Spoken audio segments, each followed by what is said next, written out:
Hello, everyone. How's your day going? Mine's going good. I actually just finished recording some more Elden Ring. I just beat Malekith. Um, wasn't too happy with how that boss fight went, but you'll see that when I upload it onto YouTube in about a month or so because of how much of a backlog I've got going on. So I want to go ahead and preamble this. I think that's the word. By saying that I do not want anyone to harass or go after Tommy C, Tipster, Actman, anybody that I mention in this video. And this is an update on the whole. Honestly, it's evolved past that one YouTuber and the Actman. It's evolved past the two of them. They are. It's just evolved past them. So, for those of you that have watched Game of Thrones, you remember in season 1 when Eddard Stark gets captured, Arya and Sansa are allegedly captured as well. I mean, we know Sansa was captured, but Arya manages to kind of zigzag her way into safety. But do you remember how unified the North was when Robb Stark called in the Bannermen to march south to free Ned, to save Sansa, to save Arya? That's where we were when this whole conundrum happened, when Mischief got falsely copyright striked by you-know-who, and, Actman, Review Tech USA, and everybody else came in, banded together and said, this shit's got to stop. And they went to YouTube. They presented the evidence. And what did YouTube do? YouTube's like, I don't know. So the conundrum here is less about you-know-who and more about Actman. Now, I still stand by Actman. I'm still on his side.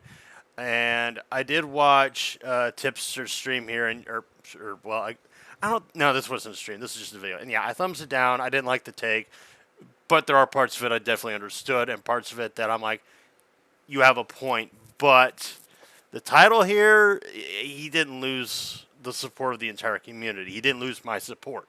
I'm gonna call the guy out when he fucks up. I'm gonna call the Actman out when I say those tweets that you put up when, as Tipster correctly pointed out, that you are on YouTube's radar. When you put those tweets out, that was a fucking stupid move. That was a bad fucking move. Now, I know you were joking. A lot of people knew you were joking. But when Tommy C was streaming, he asked, like, how many subs does he have? How many views does he get per video? And how many of those people, out of the 2 million views that he gets per video, how many of them would have taken that joke the wrong way? He makes a point. Like, that's a valid point. All it takes for 1, maybe 10 people to take it the wrong way, and YouTube is like, oh, yep, bye. And actually, there's a comment here that I thought was very, very fucking profound. I'm going to highlight it here. This is from Pioxes. Apologize if I mispronounced your name here. But as messed up as it is, I'm guessing heavy Monkey Jones vibe out of this. I don't know who that is. Mostly in the sense that they're playing this game as fight fire with fire, and get surprised why it isn't working. I'm assuming that's referring to Actman kind of playing fire with YouTube, and him kind of questioning why it's not working. And the reason why it's not working is because YouTube, or actually, he'll get into it here in a bit, and I'll actually get to his point as well. YouTube is now in the position of, do we look into the guy who people say can potentially harm our platform, aka you-know-who, or do we get the guy who is making us look very terrible anyway? Doesn't matter which one worse. YouTube getting bad press from both sides now. So they want to take out the one that is fueling the heat as much as possible, Actman.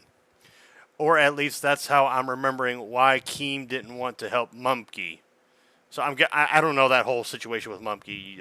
By all means, leave a comment below. Explain that shit to me, because I don't know. But what I'm getting from this comment is basically, who's controlling the heat? Who's controlling the traffic that is coming to this situation? It's not you-know-who. It's Actman. Actman's at the forefront of this. He's the poster child of this entire conundrum, even though he knows it's bigger than him. It's more about changing the platform for the better of all content creators. It's not about changing it for the better of him. And that's why I stand by the fact that I think Actman is being selfless in what he's doing, but because of how YouTube reacted to his approach in getting you-know-who out of here and getting the TOS enforcement policies to be more objective when it comes to making said enforcement of said policies. And that just kind of backfired in his face, and he's kind of running around in circles, not knowing what the fuck to do, because it should have been an easy win for him. And I agree, it should have been an easy win for him, because an easy win for him would have been an easy win for everybody. YouTube gets the good PR. Us content creators get to know that we can't get false copyright struck by random shenanigans because people can't handle criticism. And so the whole thing just kind of like it stonewalled him. It just like slapped him in the face, and now he's like, well, what the fuck do I do? He gets demonetized. He gets the video struck down. Random videos get age restricted and all that other shit. And I don't agree with how YouTube is handled. And that's a universal thing here. Even Tommy C agreed that the way YouTube handled this was not correct. But he is of the same mind of me to an extent when he says that like YouTube's kind of the big boss. YouTube's gonna YouTube. They're gonna do what they got to do to protect their brand, even if it's wrong. And so I think the Actman let his emotions get the better of him, even though Tommy C was definitely poking the bear. He was definitely trying to elicit a reaction out of Actman, trying to get his toes dipped into this whole fiasco. Even though I do like Tommy C, I do like him. He does say a lot of things I don't agree with, but I do like him. And Tipster, to me, it seems like a sincere guy. Like he's not misrepresenting Actman. I just think he's misreading the entire situation. He's blowing it up for the sake of clicks. So I guess he is misrepresenting him then. But at the same time, I watched you can see the bar there. Like I watched the stream or the video or whatever you want to call it, and I was like, I want to hear this guy out. I want to see what he has to say, and he echoed a lot of the sentiments that I have. But he's like what he's saying and what the title says completely different. Not a lot of people have bailed on Actman over his actions. They called him out on him, and they said, hey, yo, not smart. And what I mean by that is when Tommy C did his videos, they had a spat on Twitter, the DMs got leaked, blah, blah, blah. And so, it became Tommy C versus Actman, and a couple of people, myself included, were like, yo, actually, let me go ahead and show you my tweet here. Like, honestly, I think you should ignore Tommy C. Just ignore him. Let him say his piece and be done with it. Just don't give him attention. So what if he's critical of you? He's not the problem. YouTube's inability to objectively enforce terms of service is. And, I got a couple of likes. So, thanks for that, guys. But that's the thing. Is like, hold on. We're fighting amongst each other. Similar to how the North did after, Rob gained momentum and fighting the Lannisters. Like, he was winning battle after battle after battle, but he lost the war. Why did he lose the war? Infighting, bickering amongst, colleagues, against allies, against friends, and shit like that. Now, don't get me wrong. I don't consider any of these people involved in this to be my friends because I don't know them on a personal level. I only know their YouTube personalities. That's all I know them through. And that's how I'm going to treat them is it's a YouTube personality that I like, and that the objectivity of what I'm fighting for when I make these videos talking about this is so that YouTube protects content creators by being objective in the terms of service. That is exactly what I'm fighting for. If Actman loses the plot and goes completely off the deep end and does some shit that's hypocritical, I'm going to call him out for it, and if he keeps, doubling down on it, then yeah, it's not his fight anymore. It's still my fight. I'm still going to put my foot forward and fight for content creators that, make a living off of this. I don't make a living off of this. So if I get demonetized permanently until the end of fucking time, I don't give a shit. I really don't give a shit. I attempted it back in like 2012, 2013. It didn't pan out. I was like, I wasn't getting the following to actually have a sustainable income on YouTube. And I'm like, you know what? I'll just treat it as a hobby. I'll just keep treating it as a hobby. And that's how I treat it. Sure, I don't get views. I don't get all that kind of shit. It's whatever. I'm fine with that. I enjoy doing it, and all the same. If I get views, if I get likes, if I get comments, hey, all the better.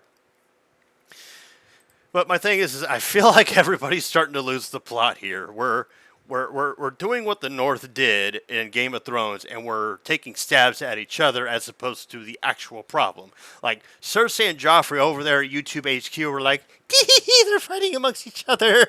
And that's what I feel like is going on right now. So, by all means, hold each other accountable. I'm not saying don't hold people accountable. Don't be critical of people. Like, when Actman fucks up, he should be called out for it, and he was, and he did back off of what he was doing. He realized, I'm letting my emotions get the better of me. And that's what I will say about Tipster. He was right about Actman letting his emotions get the better of him, because he did. It's an unfortunate circumstance, but that's what Actman allowed to happen. And believe you me, I get it. I've let emotions get the better of me, and I've made some really shitty decisions based upon emotion begetting logic, where emotion overpowers the logic of like how the right way to handle a situation is. It happens to everybody. We're all human. And that's why I don't like this whole fickle mentality, and like why he's got this, how the Actman lost support of the entire commentary community. He hasn't. That's such a misleading fucking title, and that's why I gave it a thumbs down, because it's a misleading fucking title. And, the sentiment's kind of like 60-40-ish. He's got 126. Actually, let me refresh this. See what the like to dislike ratio is. And again, I don't wish ill on Tipster. And I'm gonna avoid playing it. Yeah, it's 137, 176, so it's about the same. And yeah, you look at his comment section. People are not happy with him. They're not happy with this take, even if, to an extent, I agree with points that he's making. But I don't agree with the overall message he's pointing out here, and that is how the Actman lost support of the entire community, or commentary community. He hasn't. He's made some missteps. People called him out for it, and he held himself accountable. Unlike some other people I might fucking name, that I won't name, because YouTube apparently has a problem when people talk about this individual. Hell, the same fucking thing happened with, what was his name? Must Destroy All. I don't know if any of you know who the hell that is, but I made videos calling him out for some shit, and I got targeted because I made videos talking about them. So I had to basically not mention his name for the things that he did. Which, by the way, I had proof. I had the receipts at the time. I mean, this shit's like, fuck, I don't know, 5, 6, no, this is like 7, 8 years old. Like, this is some old shit. And I got fucking targeted because I dared to mention his name. Not by YouTube, mind you, but by sycophants of his. And so this whole thing, it's like, what are we doing, people? We need to get our shit together, stop fighting amongst each other, and keep putting the message in YouTube's inboxes. We need YouTube to change. That's what needs to happen. Now, as for the you-know-who YouTuber, as much as I really wish he would get his due services, or, no, not due services, what the fuck, his due punishment, as much as I want that, I think the more important thing to fight for here is getting YouTube to actually objectively enforce its terms of service, to look out for everybody. Not select few, not the big YouTubers, or not just the big YouTubers, excuse me, but for everybody. Everybody should have a fair chance. And I know that's me coming at a little bit of a naive mindset, because the big YouTubers are going to get preferential treatment because they bring in the views, they bring in the ad revenue, as long as they're creating content that the advertisers are okay with and YouTube doesn't have a problem with. They're the ones that will get the preferential treatment. However, there needs to be some kind of a level playing field for everybody. Now, obviously, the best content creators should get the views. They should get the likes. They should get the subscriptions and the memberships and everything like that. They deserve it. And I'm not saying that if I actually managed to get all that, oh, fuck yeah, I'd be happy, but I'm not fighting for that. But I will help support the creators that I, want to give the support to. And so, like, how are you supposed to allow for people to grow on this platform if, at the flip of a coin, they can lose any chance of them getting relevant? Because PewDiePie is only going to be here for so long. Markiplier is only going to be here for so long. Same with Jacksepticeye, your Philip DeFrancos, et cetera, et cetera.